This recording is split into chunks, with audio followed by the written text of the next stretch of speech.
spend 10 minutes more before I give up on it. But anyway, because it's a nice, it's inspirational, I think, and true.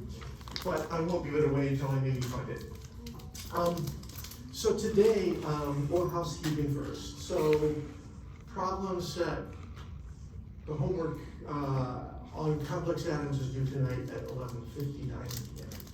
So you've got all you need to attack the last three problems were on coupling and predicting which transitions may be observed spectroscopically and which are forbidden and applying Planck's rules. So today I've got one last little tidbit to talk about with regard to this chapter, and it will take about 5 minutes. And then I want to proceed on to thermal molecules. We'll talk about molecules. Imagine that. In chemistry course, we're going to talk about molecules. Finally. Yeah. So, but let me give you the last tidbit. Oh, God.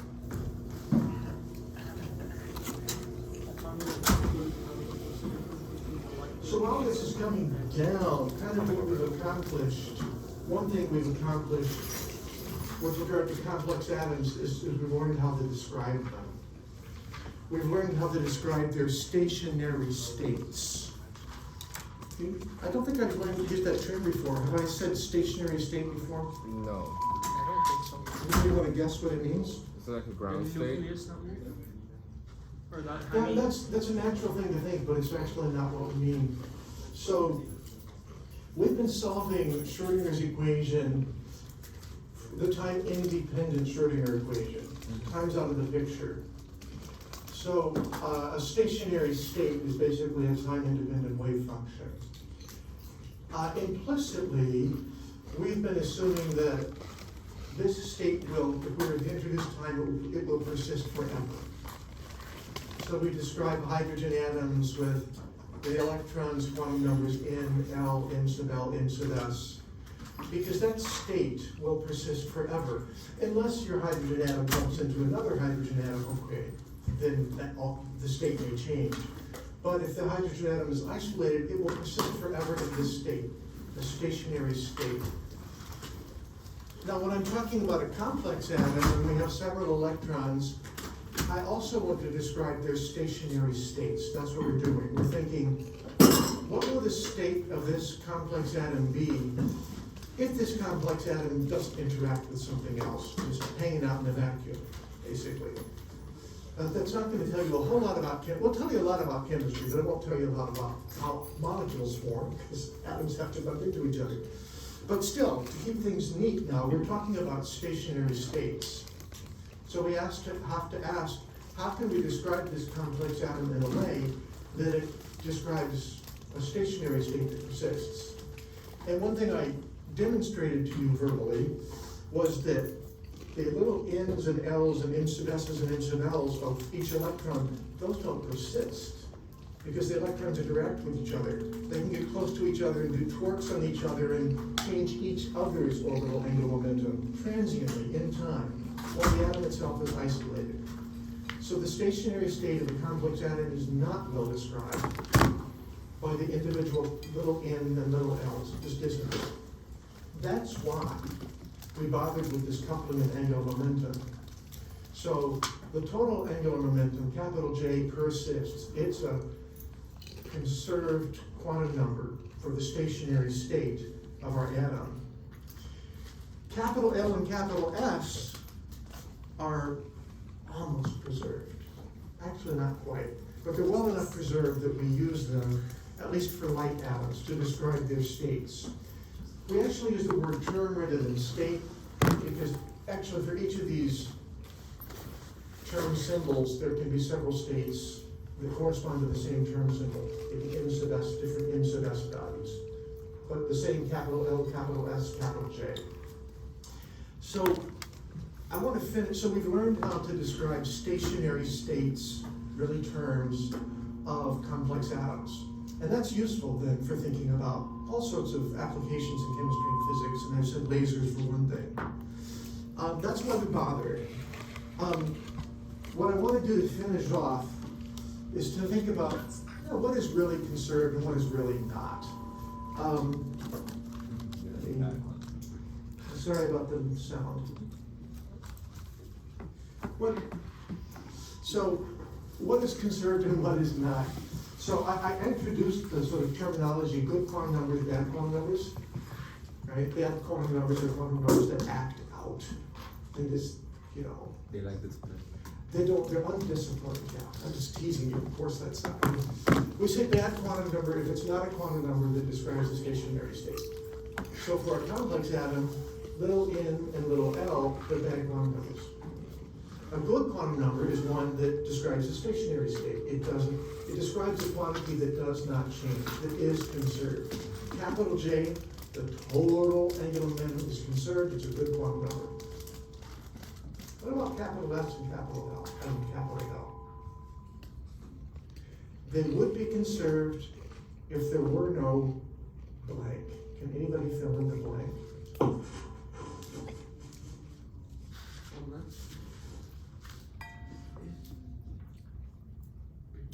Little l describes orbital angular momentum. I'm sorry, big L describes the total orbital angular momentum, and big S describes the total spin angular momentum. If there were no blank, capital S and capital L would be considered, yes? Is it the counter, just when they spin the opposite direction? I forgot the name. But the act of them, okay, never mind. We talked about something called spin-orbit coupling. Remember? Yes, it? okay. That's the coupling between orbital angular momentum and spin angular momentum. We talked about it with only one electron present, hydrogen or something. But it's still there if you have a complex atom. And now it's describing the coupling between capital L and capital S. For light atoms, spin-orbital coupling is a minor interaction. Remember, the spin-orbit coupling, the size of it is proportional to Z. Remember, that's the charge on the nucleus to the power of 4. So if the atom is light, first row, second row, spin-orbit coupling is not that important. And so capital L and capital S are almost good quantum numbers, not quite, they're almost. However, if we're talking about something like lead, Z greater than 40, that's our sort of, we tend to talk about Z40, that's when spin-orbit coupling really becomes important. For Z greater than 40 or so, spin-orbit coupling is so important that capital L and capital S are badly not conserved, seriously not conserved. And so the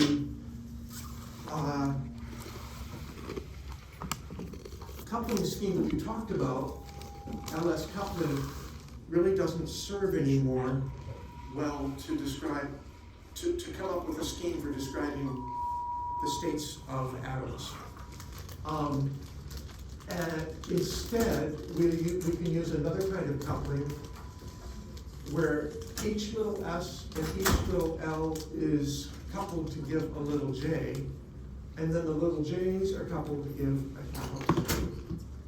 Now, we're not going to talk about this in any depth. Yeah, because the most important applications are the first, second, third row atoms for most chemists and biochemists. But I want to make you aware that if you ever go into a field where you have to think about heavy atoms, and really heavy atoms, you might encounter this other coupling scheme, JJ coupling. So this is really an aside. It's mentioned at the end of the chapter. You don't have to know about it in detail, but one thing I would like you to know is when LS coupling is going to fail, and that's for capital Z greater than 40 or so. And also know that this other J kind of coupling is available, JJ coupling. I'm not going to ask you to apply JJ coupling. Just be aware of it. I will show you this picture though, because it's in your text. It's kind of cool to think about. Carbon, silicon, germanium, tin, lead. Do you know what they all have in common? They're in the same row? Same column? Yeah. Oh yes, that one. Same column, exactly. So chemically, they sort of have some similarities, right? They have the same valence shell configuration. So carbon is the lightest, lead is of course the heaviest. So for carbon, the terms are well described by the term symbols that we have, learned about. Because this simply means capital L is equal to 1, capital S is equal to 1, and capital J is equal to 0, as if all three were good quantum numbers. By the time we get to lead, that's not a good description. Capital L and capital S are now bad quantum numbers. In here, they're sort of tame, but not perfect, whatever. By the time, if you were to get to an infinitely massive nucleus, then, or I should say infinitely charged, very high charge, then you would be in the scheme of pure, if JJ coupling does it perfectly, is the perfect answer. In between, sort of, none of them is perfect. But for lead, you would probably use JJ coupling. What I want you to notice though, is notice how when we have vertically the energy, how the energy in this case of the P10, the triplet P10 goes down over to here where we better describe this with 1/2, 1/2 for J1 and J2. So there's a correlation of sorts between this description and that description. And you can say that for any pair here of our traditional LS term symbols and some particular JJ. What I'm getting at is that in practice, we can use these term symbols to label states, even if the quantum numbers aren't so good anymore. They're still good labels, even if their interpretation is a little ambiguous. Questions? Thoughts? Yes? So you said that the term symbol isn't necessarily a state. Is it kind of like a series of configurations that are possible? Configuration, I want to be careful with that word. So we have seen that one configuration, like 1s2, 2s2, 2p2, can give rise to several different term symbols, Right. or several different terms, we would say. The symbol that we use for the term symbols that we use, like, that's a possible term symbol, correspond to, in this case,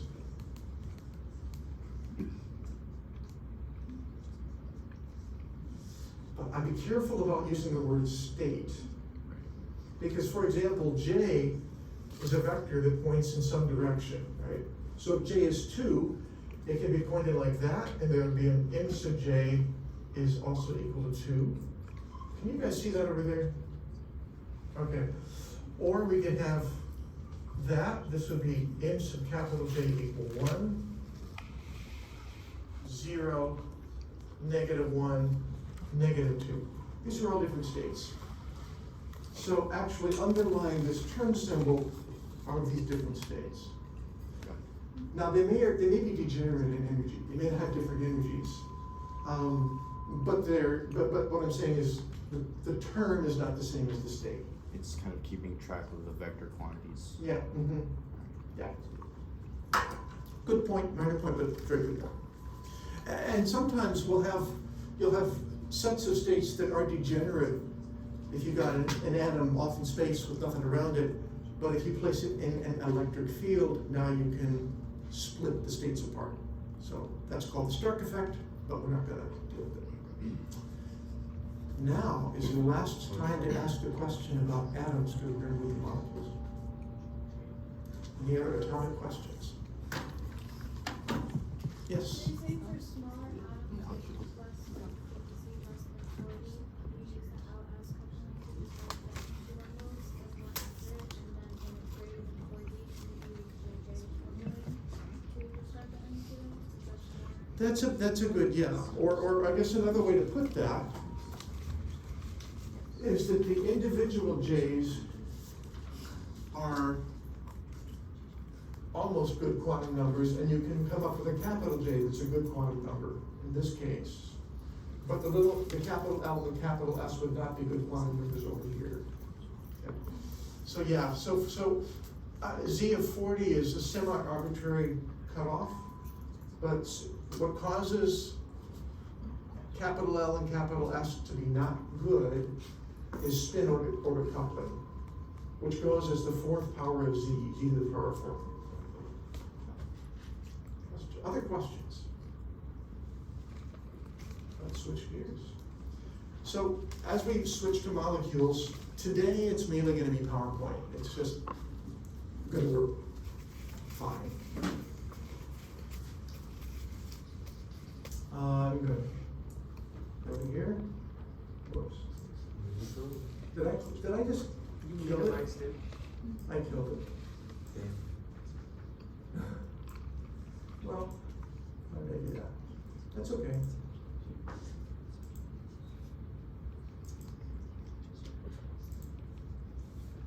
It's okay. Social media. Okay. Molecules.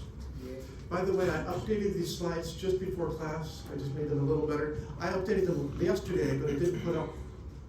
So they are significantly better, if you want better. I think they are. I don't know. So today is intro to module 4 now, and valence bond theory. So what do I want to say about module 4? Module 4 is about molecules. We're interested in a bunch of things. We'd like to be able to predict the structure of molecules, like where are all the nuclei with respect to each other, what is the shape of a molecule. We'd like to be able to predict the atomic, we'd like to be able to predict the orbitals, and we'll talk about molecular orbitals now. We'd like to predict what they look like in terms of shapes, the molecular orbitals. We'd like to predict their energies, their relative energies. We'd like to think what they tell us about chemical interactions. All this stuff, we're calling it molecular structure, but it means electronic structure as well as the shapes of the molecules. That's kind of the topic. We're going to focus on a couple of theories. We're going to begin by talking about valence bond theory, which is a theory about molecular structure that is have a very early origin. Historically, it came about first. And it's still used a lot today to describe molecules, and you use valence bond theory terminology all the time, although you might not know it. We're also going to talk about molecular orbital theory in a great deal of depth. You encountered in general chemistry another theory about molecular structure, not nearly as deep a one, but a very useful one. That was the VSEPR. How many people remember encountering VSEPR? Anybody remember what it stands for by chance? Does anybody remember what the acronym stands for? Valence shell electron pair repulsion. So it's the idea that electrons around the nucleus are primarily organized in pairs, either bonds or lone pairs, and those pairs repel each other, and that leads to the structure, how the bonds are organized and so forth, and then leads from atomic structure to molecular structure. It's actually a very useful theory, but you've seen in general chemistry, you saw everything you probably need to know about VSEPR theory. It tells you about it can be used to predict the shapes of molecules. It's not always correct, often is. It won't tell us anything else about the energies and the orbitals. So your text doesn't even mention it, but I think it deserves mention in the physical chemistry course. Like, it's out there, it's useful. Don't think it's been forgotten. Okay. But we will focus on these other two theories, valence bond and molecular orbital. So now I have a question for you. What does the word theory mean? Good question. What does the word theory mean to you? And if it has more than one meaning, that's fine. But I wonder if you could think for a second what theory means. It's not as good as a law, but it's better than a hypothesis. Not as good as a law, but better than a hypothesis. Do people agree? Yeah. Bro, you could have told me I'm Sounds wrong. pretty Don't good agree to with me. Steve, do you have another idea? Yeah, it's basically like you make a statement by logic reasoning, and it has yet to be proved to be false. Because it is. It's an idea that's not yet proven false and might be true, right? Yeah, I think these are both ideas that are out there, right? Now, if that's the meaning of the word theory, why would I be presenting two theories to you, or maybe even three? Wouldn't I be presenting the correct one? Why would I present two? Yeah. So, sorry? So you could compare them and take apart those each theory, maybe to go with the better one. Sensible, right? What if neither disproves the other? What if neither disproves the other? They're both possible. So, all really good ideas. I'm mentioning this now because I got confused when I first encountered this, and I asked, why, what? It's gotta be one or the other. Does science just not know? I mean, what's the deal? It turns out that theory, to me, it has those meanings you just mentioned, but it has another meaning altogether. And here, we're talking about the other meaning. In this sense, theory is a framework for thinking about something. And sometimes there are multiple perspectives on a topic, both of which bring meaning, right? These, in fact, are two different mathematical frameworks as well as conceptual frameworks. If you make each of them sophisticated enough, they kind of come together.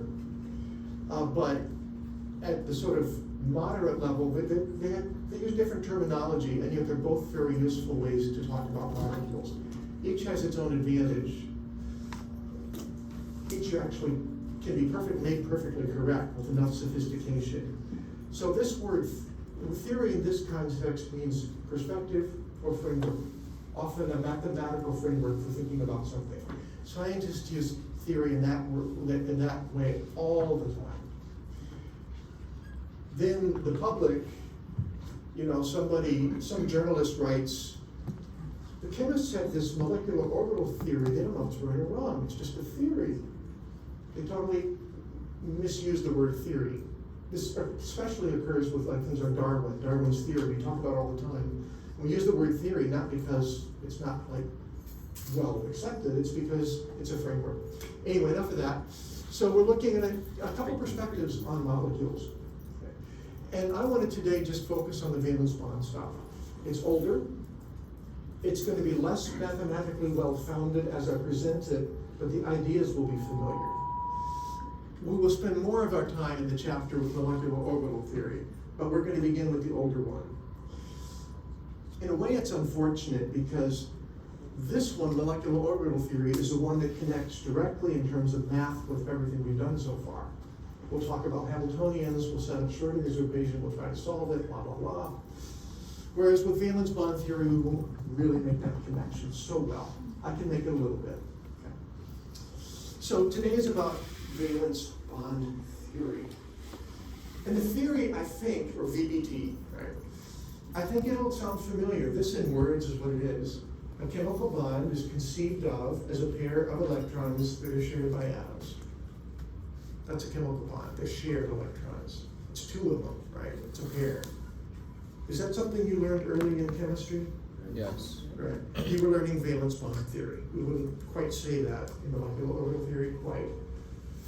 And then we go on, we say each atom contributes one valence electron to the shared pair. So each electron contributes one electron. It's got to be from the valence shell, and then those electrons are shared. That's a valence bond theory idea. Probably goes way back in your chemistry education, is my guess. Now the third point, you may not have learned at the time you learned the first 2 points, but I will tell you, we can describe that pair with a 2-electron wave function if we want to, and now we're connecting with what we've done in class. Okay. So, yeah, those are the basic ideas. Let's just flesh them out. That's a metaphor my dad, who's a historian, always used to use. Let's flesh it out. To me, it's a little bit too gory, but he learned it from my dad. So let's just think of pictures for a second. here's what we can think of wave functions. Now we're thinking now, this is a picture from your text. There's a nucleus right there, and there's another nucleus right there, and the red cloud is like electron density, right? The green cloud is the other electron density, because we all have the red electrons and the green electrons. Horizontally, that's point in space, so the nuclei are separated from each other, they're right at the middle. And vertically, we plot the electron density. It's highest at the nucleus. But you notice that if these two clouds overlap, like this, that the electron density is not zero right between the atoms. It's actually fairly high between the atoms. So that means, well, there's a lot of electron density between the atoms. So that's what constitutes the chemical bond. You can think of those electrons as each being attracted to each nucleus if you want. But valence bond theory doesn't make explicit reference to that fact. Okay. So how does this get elaborated? So the first picture there, that's the basis of valence bond theory. How do we connect this now with what we learned about the Pauli principle and all this stuff we just learned about this last chapter? We have to think about the fact that the wave function is going to have to be antisymmetric with respect to the interchange of any two electrons. So whether red and green or red and green, we can't distinguish, as I said, red from green, we're all colorblind, right, in this case. So we have two possibilities, however you label the electrons. So if you wanted to develop a wave function that describes the valence bond theory idea of a bond, you might first say, well, that's this bonding pair, right? So that would be a two-electron wave function describing the bonding pair. It's a product of one electron wave functions. In other words, orbitals. One electron in the orbital centered on nucleus A, another electron in the orbital centered on nucleus B. Simple as that. Now we know we can't forget about the Pauli exclusion, about the Pauli principle, so we have to antisymmetrize this wave function. Here's the symmetric function. We'd have to couple it with an antisymmetric spin function, blah, blah, blah. I didn't show the spin function.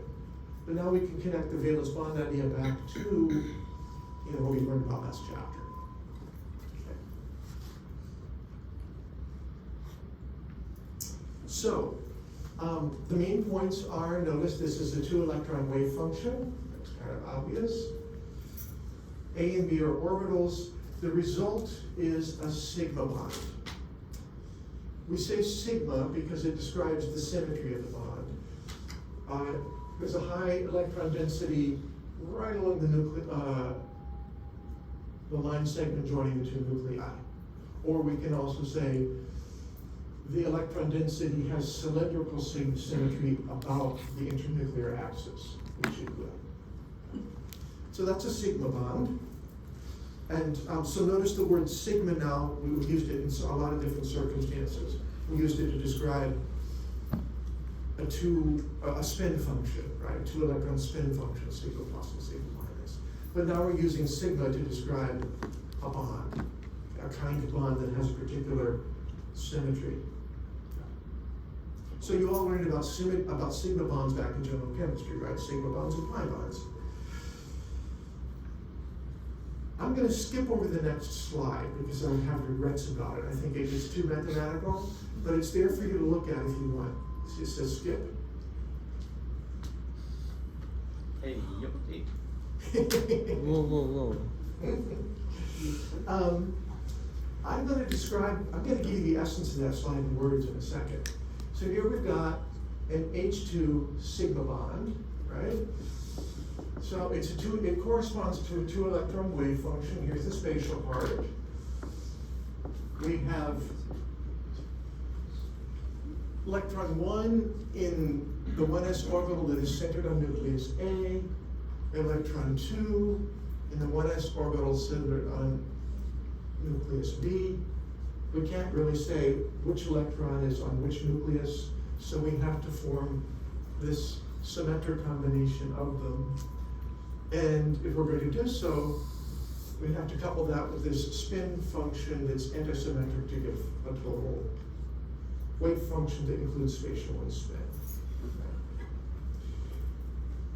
Now, how does this connect back to basic physics? Let me go backwards for a second. I know, forget that. That's fine. When we draw this s orbital this way, the red s orbital, notice how it's spherically symmetric, because it's an s orbital, of course it is. It's as if that electron is only being attracted to nucleus 1A, and it's not being affected by nucleus B. And over here, it's as if that green electron is only being affected by nucleus B and not by nucleus A. Of course, both electrons are attracted to both nuclei. So, valence bond theory is kind of saying, you know what, for the purpose of understanding bonding, we can neglect the distortion of each of these wave functions caused by the outer nucleus. Of course it's there, but maybe we can neglect it to get the essence of bonding. That's kind of what's there. So that mathematical slide was about teasing that, just teasing what all the interactions are that we're neglecting. And valence bond theory turns out to be right. So we're keeping our atomic orbitals and forming bonds from them. I'm kind of neglecting the fact that the individual orbitals actually get distorted a little bit by the presence of the other nuclei. That's kind of what's going on. And it works very well. Good. Oh, sorry, Hubert. Okay, so we just got our description of a sigma bond, right? You knew what a sigma bond is, and now you've connected it to the idea of a wave function. That's kind of nice. So let's go a little farther. What about the nitrogen molecule? How do you describe it? You saw it in general chemistry. I know you did. So let's connect it to wave functions now. We say, okay, this triple bond, oh, you already know to think of it as one sigma bond and two pi bonds, right? One sigma bond, two pi bonds. What are these in terms of wave functions, which you didn't see before? Well, one of those, the sigma bond, it's no longer formed from the s orbitals. We've got three p orbitals, x, p, y, p, z. And they're all perpendicular to each other, right? So we think of one of those p orbitals as oriented along the internuclear axis. So up here I've got a PZ on nucleus A and another PZ on nucleus B. And notice that the inner lobes will overlap. So they must be oriented so that the plus ends are overlapping. That's constructive interference, fine. So you get this, of course, because we know from the Pauli exclusion principle, what we say the spins have to be paired. Okay, so we get the up and the downness. We're being a little loose, right? We're not connecting this with deep mathematical theory yet, but we're making conceptual sense of it. So notice here we have a lot of electron density. Notice that it is pretty large right along the internuclear axis, and notice that it will be cylindrically symmetrical about the internuclear axis. So it's a sigma bond. It has the shape of the sigma shape. If you wanted to describe it mathematically, here's the spatial part, here's the spin part. It's an antisymmetric wave function. The wave function is antisymmetric with respect to the interchange of these two nuclei. So that's it. Now I realize now this description is a little ambiguous. I need to update it because this PZ is the PZ on nucleus A, and this PZ is on the nucleus B, and I've not been specific about that. These are actually two different functions. I would change it here, but it would just disappear. So I will update those slides to make that clear, because it's not quite clear. Anyway, there you have your full function. The thing to notice is you can get a sigma bond from PZ orbitals. I guess I should tell you there's a convention about how to label the directions in a diatomic molecule. we let the internuclear axis be Z, and then X and Y are perpendicular to Z. So I feel like the first and the third one should be the same. No? Yeah, there we go. That's one function. Okay, the top function also is just So I just wanna be as clear as I can, so I'm gonna go ahead and update this even though it won't be saved. But what I'm gonna do is write something like this. Informal P orders. Yeah, but you see how at the very beginning it said it's equal to all those P orders. In the very beginning, the sign is equal. Right? Then underneath is capital size. Oh, Like, and the next one is capital case. But they're all like The lowercase. the two is- lowercase ones. The lowercase doesn't matter. It's just like a little. Okay, you see what I mean? The A and the B, It's just B like mean with the different versus atoms. and pentagon. Okay. It's the same function. So I was trying to make sure that Let's just it's go the down to here. Okay. I was just trying to make sure that they're the same. Any questions so far? So the first part is what you insert in the second part because it looks like the right now. Questions? What about the pi bonds?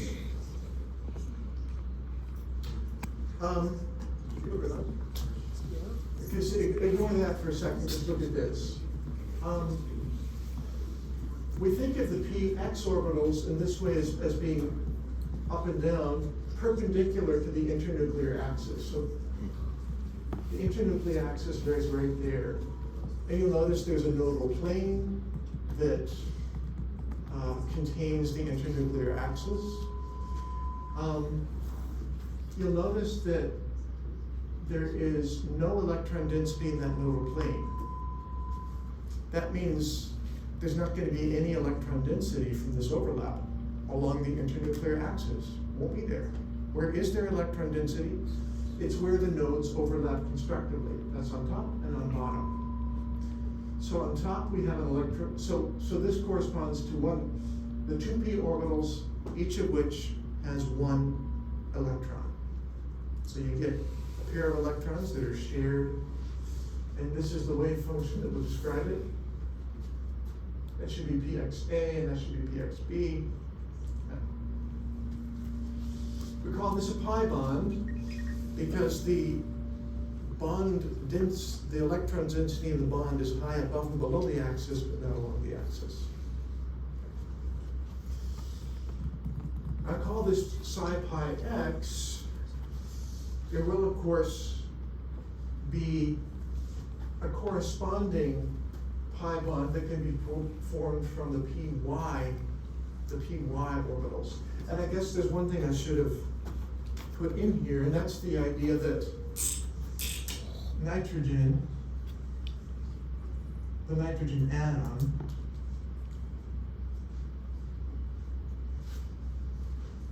can you guys see this over here? Okay. The atom in the ground state has that describes the atom. That's the atomic orbital diagram. So there's one electron in the PZ, X, one in the PY, one in the PZ. So if you have two atoms of nitrogen, each can contribute a PZ electron, so you get a pair. Each contribute a PX, so here you can have one for each atom, and then likewise for PY. This looks weird because I simply copied that and then I rotated like this, and then PowerPoint turned it gray. My apologies. I struggled for 15 minutes trying to get it to go away. I couldn't. Anyway, but you get the idea, right? So in N2, you've got one sigma bond and two pi bonds, a triple bond. Questions?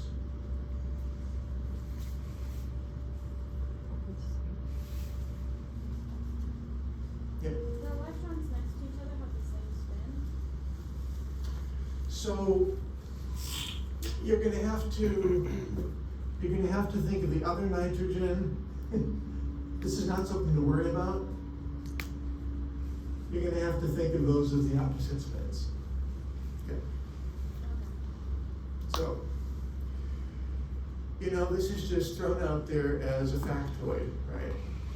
It's not well defended right now, but when we do think about the spins in this pair of electrons, they do have to be paired. So they're described by a sigma minus. A sigma minus spin function. At this point, I've stopped writing the sigma minus. I've stopped writing the spin part because it's the spatial part that's telling the story here.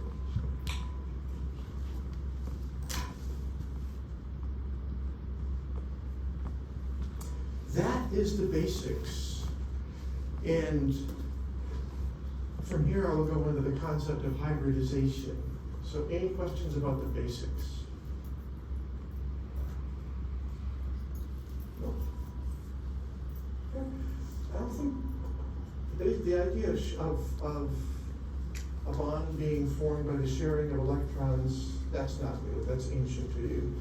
And the fact that they have to be paired is something that you were taught. Although where did that come from might not have been clear. But now you can see why it's the case, because the wave function for the pair has to be antisymmetric. If we're going to describe the orbitals as overlapping constructively, then they have to have this plus. So this has to be, the spatial part has to be symmetric. Therefore, the spin function has to be sigma minus, and sigma minus has opposite electrons. Okay. So next, I know you met in general chemistry the idea of hybrid orbitals. Does that ring a bell? Yeah, sp1, sp, sp2, sp3, the shapes of them. So I'm pretty quickly going to go through hybrid orbitals. It's a concept you've learned before, but I'm going to connect them with the wave functions in a way we didn't before. It's partly review and partly a little new. Let me read this. For some molecules, the optimum geometry involves a distortion of the atomic orbitals in a way that reflects the symmetry of the structure. So for example, we know that methane is tetrahedral. Right? Valence bond theory cannot predict that methane is tetrahedral. Can't predict that. But given the fact that methane is tetrahedral, valence bond theory can describe the wave functions, the bonding wave functions. The result reflects the solution of the time-independent Schrödinger equation that results in the structure with the minimum energy. Okay, this is true, but that doesn't come out of valence bond theory. So, to talk about hybridization, we think this way. Given a known molecular geometry, the valence bond description of bonding can be constructed with a few simple rules. Okay, and so I'm going to go through these examples. This is largely, a couple of years ago for you, probably, but it doesn't hurt to review them. So let's think first of beryllium hydride, BeH2. Turns out that beryllium hydride is linear, and I want to remind you that beryllium in the ground state has this electron configuration. Okay. So the way we think about hybridization, to remind you, well, I guess take a step back. That is the ground state electron configuration.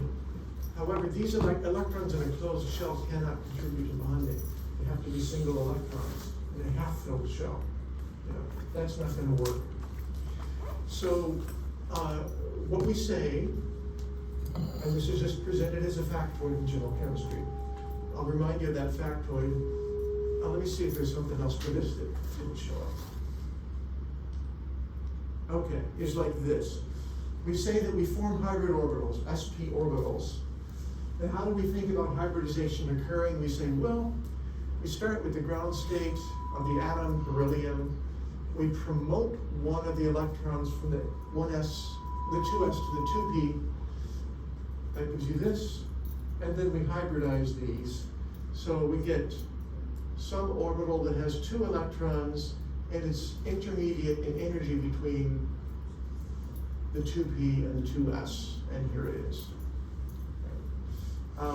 So we say this is an sp hybrid.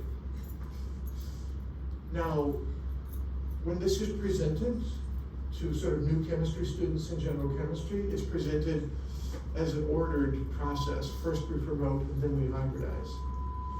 In fact, there's no, all of this occurs at the same time. There's no like, this happens first, this happens second. But this is a convenient way to conceptualize what's going on. Now you might ask yourself, how can it be that we would have 2 electrons in a higher energy orbital, the sp is higher than the 2s. What have we gained? What we've gained is now that we have these half-filled, they can bond with the hydrogen atoms, and the bonding process lowers the energy. So the net result is something lower in energy than a lone beryllium and 2 lone hydrogens.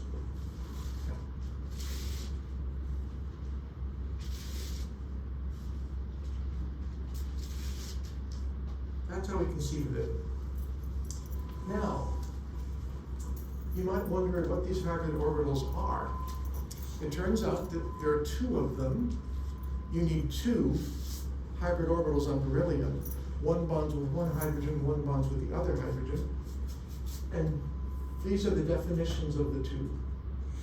They're not normalized yet. I can show you how to normalize them. But one is simply an s orbital. I guess I should have said 2s. It's the 2s orbital plus the 2pz, and then normalize it. And the other is the 2s minus the 2pz. So these are linear combinations. Now, to make some sense about that, let's think visually. I want to visualize these orbitals. Here's an s orbital. I've let it have this half sign plus. And here's the p orbital. Suppose you overlap them. That's just the one plus the other is just overlap them, right? Think about interference. Where plus overlaps plus, you get a lot of electron density, constructive interference. Where plus overlaps minus, you get destructive interference and very little electron density. So the result of that addition is an orbital that has 2 lobes, but the one pointing to the right is larger. Okay. That's the plus combination. What about the minus combination?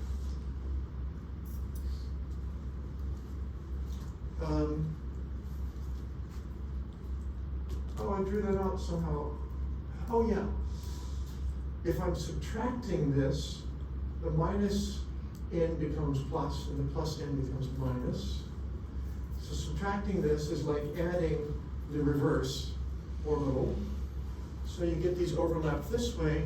Notice the plus overlapping plus is now on the left. So you get that orbital. Both of these are centered on the beryllium. So now let's bring in the hydrogens. Now this is a complicated picture, but because I got the 2 hybrid orbitals superimposed. One of them is this plus and this, the big plus, little minus, and the other one is this big plus, this little minus. Oh, different colors. 2 different, I should have made different colors, but I didn't. One is blue, the other is blue. Really? Yeah, it's a little hard to see. Yeah, I can't see it, but yeah, I did think it had, but I could have made better choices for PowerPoints. Anyway, here's the hydrogen's 1s. Notice it overlaps easily with this plus. And the other hydrogen's 1s overlaps evenly with this plus. That's the story. Notice that the 2 hybrid orbitals were constructed from pz orbitals. So they're going to be oriented along the internuclear axis like the pz is. So this gives us in the end a geometry that is linear, which is the experimentally observed geometry. And here with the up and the down, I've sort of indicated that the way the spin function is sigma minus. Both spin functions are sigma minus. Questions?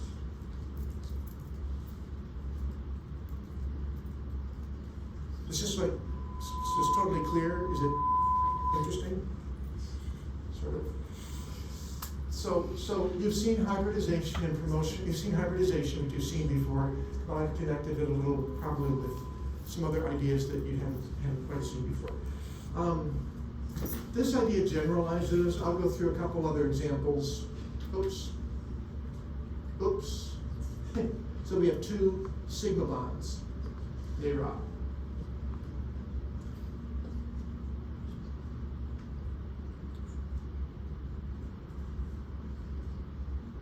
And so there you go.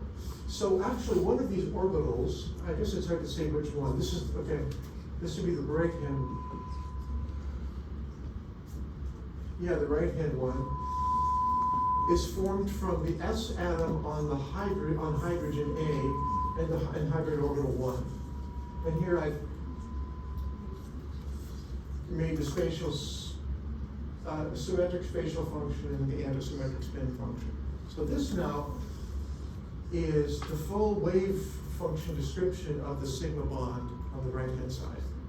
And this is analogous for the sigma bond on the left-hand side. Questions? So this idea of the hybrid orbitals is kind of like going back to what we talked about with like the vectors in terms of like the term symbol and treating them, the orbitals as a vector when you're adding them together. Yeah, I mean, there's directionality of the orbitals, just as there's directionality of the vectors.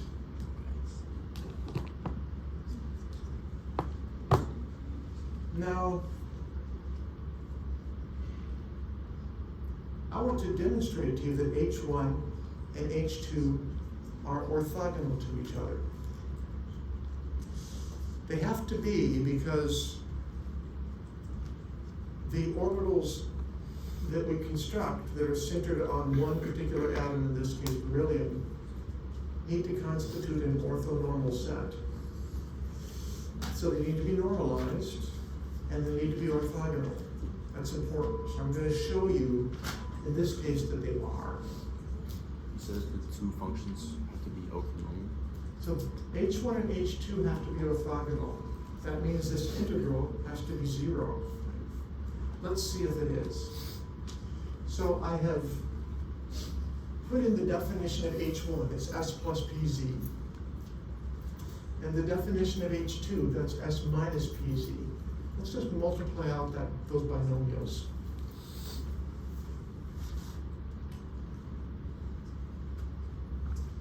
So when you multiply out the binomial, you get S star S, and you get negative PZ PZ, and you get negative SPZ and plus PZS, right? All inside the integral, but you can treat that as a sum of 4 integrals. So let's think about those 4 integrals. Well, the S orbitals are normal. They're normalized, so that's 1. The P orbitals are normalized, that's 1. And the S and the P, of course, are orthogonal to each other. So that's 0, and that's 0. 1 minus 1, it's the whole thing is 0. So, in valence bond theory, when we construct hybrid orbitals, we're constructing a set of orbitals on an atom that is an orthonormal set. That's what I'm getting at.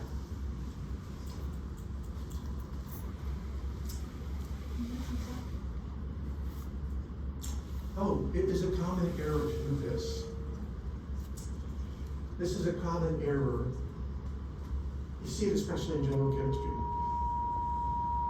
It looks, from the way I drew this, as if you can form 2 sigma bonds from 2 s orbitals and 1 p orbital. But you can't.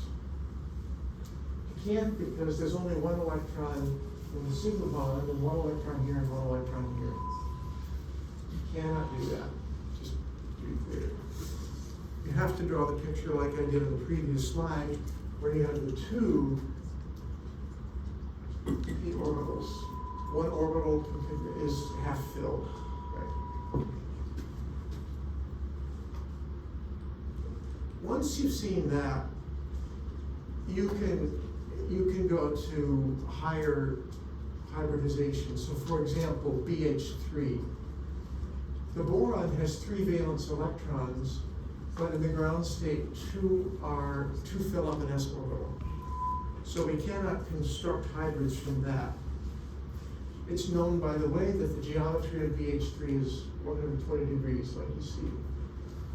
So we think of starting here, ground state configuration, promotion,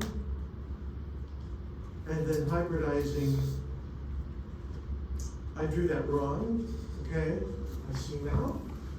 This should end right here. It's only these three orbitals that get hybridized to form the sp2, and this orbital is left as a p. And sp2 will have the 120-degree orientation. Hybridization, promotion, hybridization, but it really is all one thing. All of the piece. How does that connect? How do we form our orbitals, hybrid orbitals? This one.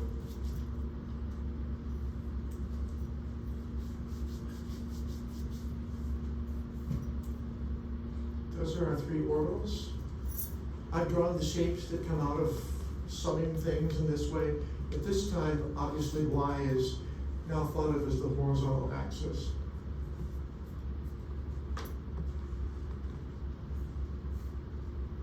And when you combine those three shapes, that's what you get.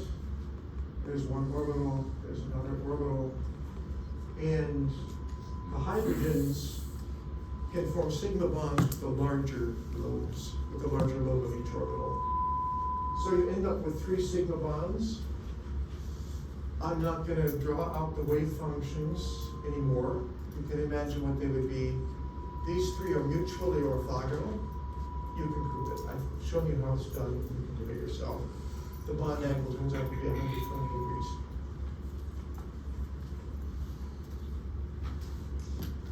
One step further, methane is known to have a tetrahedral geometry, and there is the ground state, the ground electron configuration for carbon. Obviously, we don't have 4 half-filled orbitals, so that's not going to do. So again, you can think of hybridization, first promotion, then hybridization. This time, I drew this properly, and we have an sp3. We have sp3 orbitals. There are 4 of those orbitals, each with an electron.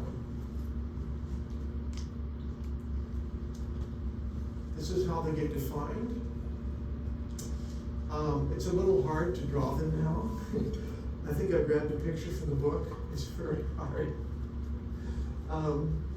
This little lobe is the minus part of the orbital where this is the big lobe, this is a little lobe, big lobe, little lobe, big lobe, little lobe. It looks weird, but then that's what you get.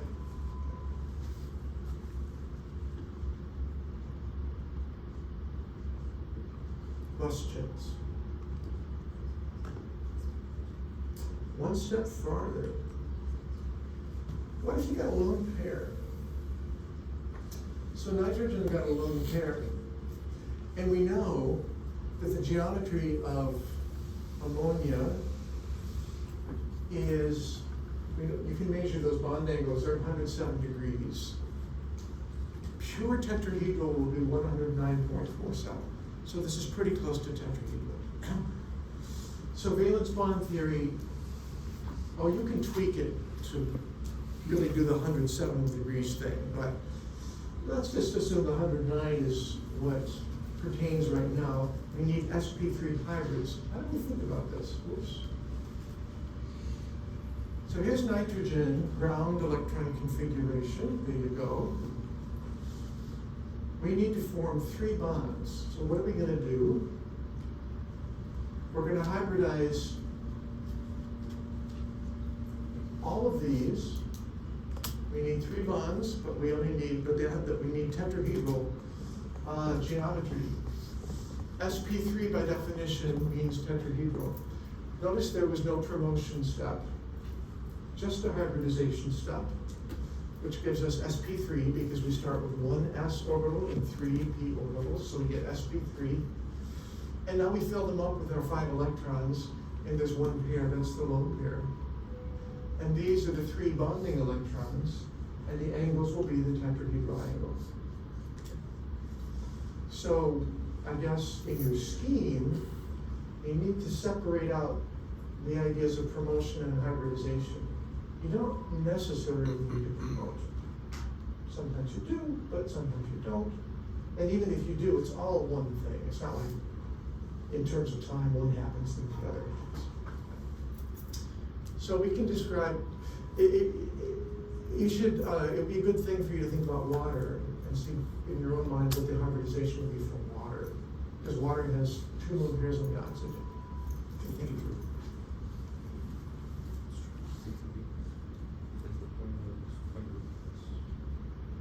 Okay. One step further, what's going on with ethylene? It's got a double bond. And the bond angle is measured as 120 degrees. Well, 120 degrees implies sp2 hybridization. It implies it. So what ethylene does is it's got to form sp2s. Here's my carbon, right? So you get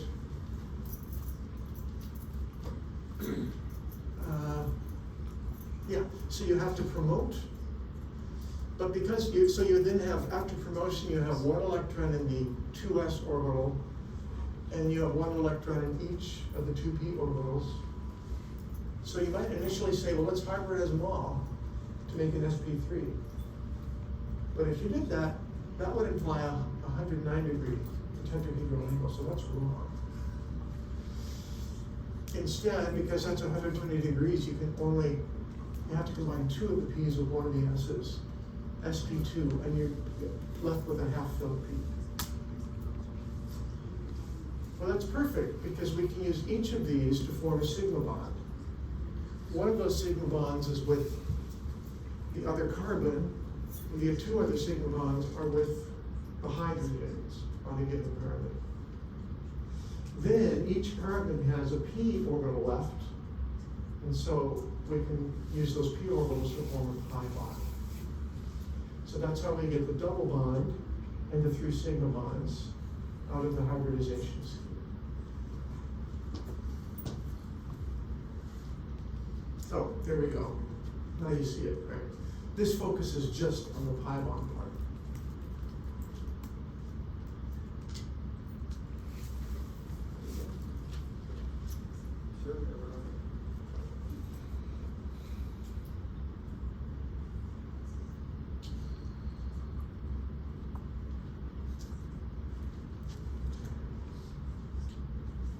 So I have walked you pretty fast through valence bond theory, reminding you the basic idea, right? And then showing you how the basic idea, which is the sharing of electrons to form a bond, how that connects with our wave function description of electrons, and how that connects with the Pauli principle. And then I showed you how hybridization connects also with the wave function idea. I even showed you that hybrid orbitals have a definition in terms of atomic orbitals, and that hybrid orbitals are mutually orthogonal. So I've kind of connected what you already knew about valence bond theory with a little bit of our other quantum mechanical ideas. It went by fast because there's no point in spending a lot of days on this. It's mainly review, okay? Mainly stuff, if anything wasn't clear, you really have to think about it on your own, because there's not a whole lot this week, just a little bit. It's just, I can't, from the feedback, know if it's boring or if it's perfectly clear or if it's confusing. It's to, like, this is just to clarify that the valence electron theory, like, doesn't, like, using it from the start, it cannot, like, predict what would be, like, the angle, like, shape or anything. But if we have, like, the angle and shape, then we can use the vector to kind of build evidence for it. That's right, that's right. And the reason I'm telling you about it at all, is that valence bond ideas are used everywhere. They're ubiquitous. The idea of sharing of electrons, sigma bonds and pi bonds are just used a lot. You know, not just in general chemistry. The chemists use them a lot. So it's good to remind you. and see how they connect. Anything else? I've got one other topic in valence bond theory to tell you about. It's the topic of resonance. We're not gonna spend much time with it in valence bond theory because we get a much more sophisticated view of it in molecular orbital theory. But there is a connection that can be made in valence bond theory to resonance. So let's look at it.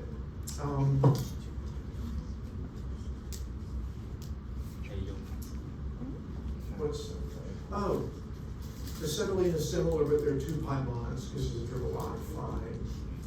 Okay, valence bond theory and resonance.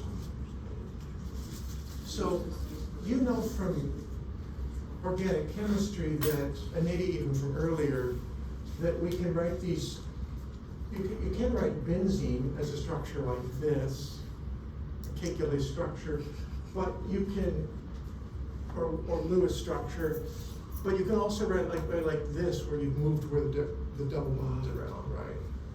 Because all the carbons are really equivalent.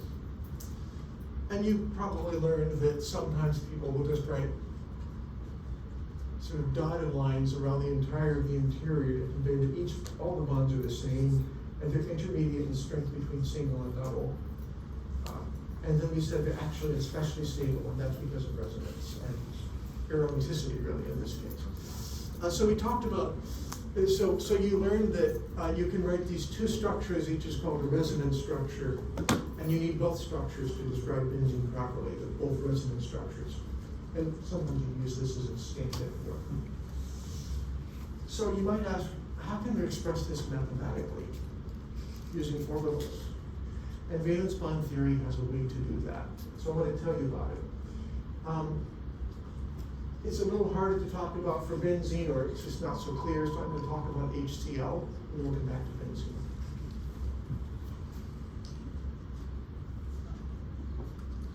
So let's think about the wave functions that we can make to describe this bond in HCl, right? Hydrogen chloride, which you know is a strong bond and it's a pretty polar bond, right? But one way you can describe it using valence bond theory is you've got,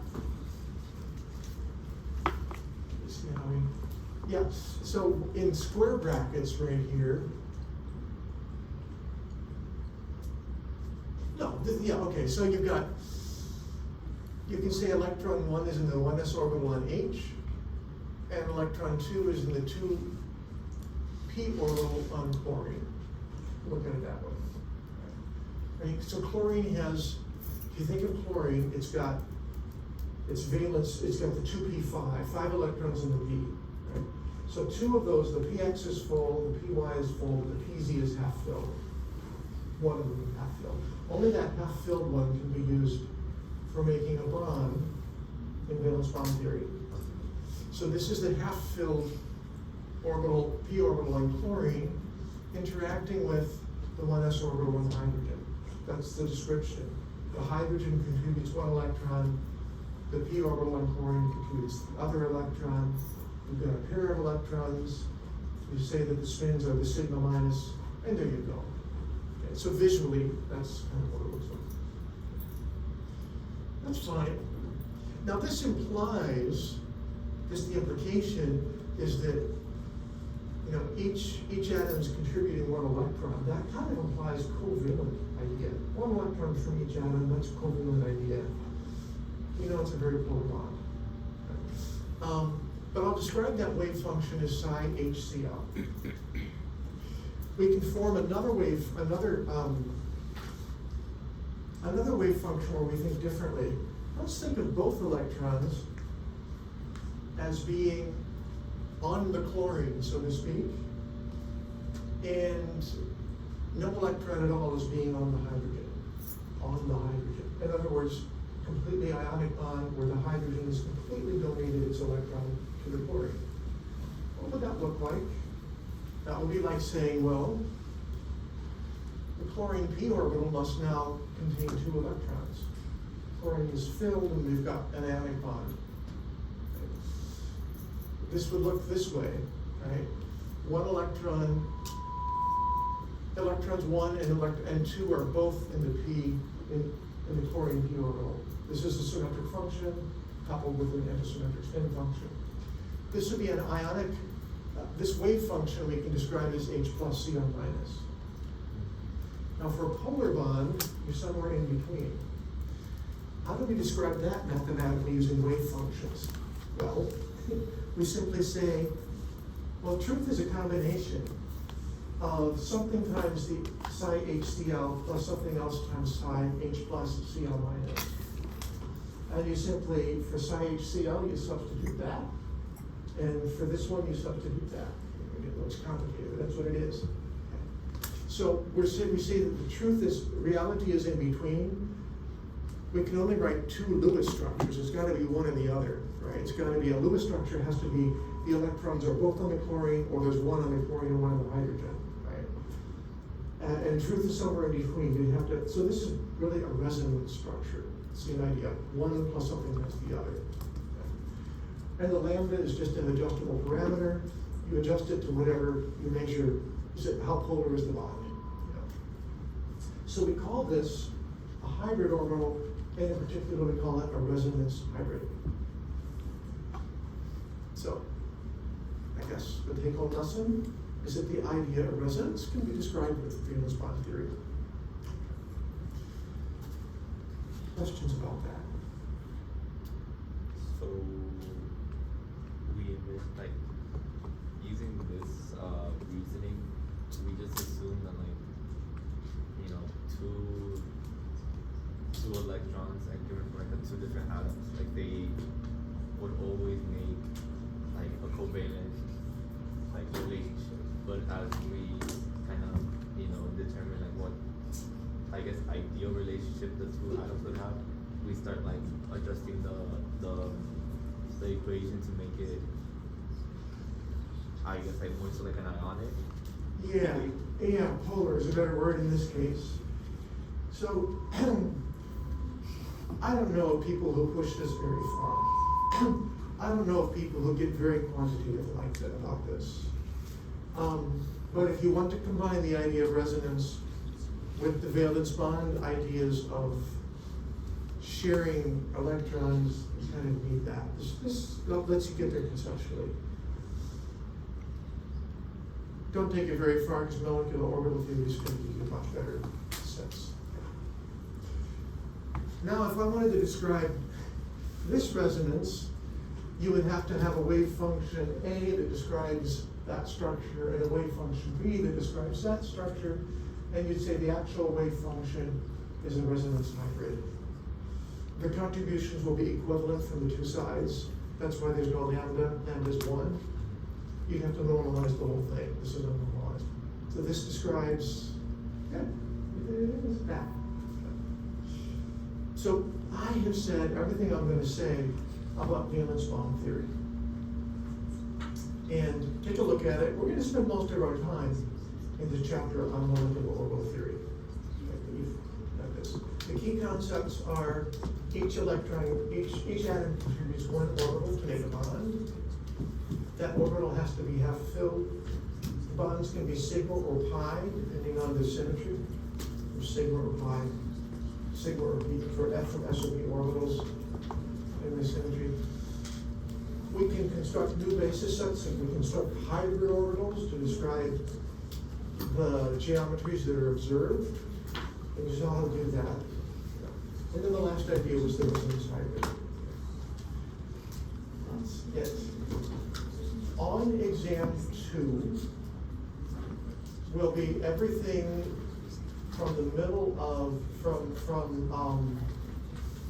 the harmonic oscillator all through particle on the surface of a sphere, all the way through atoms, up through valence bond theory, and it will not include molecular orbital theory.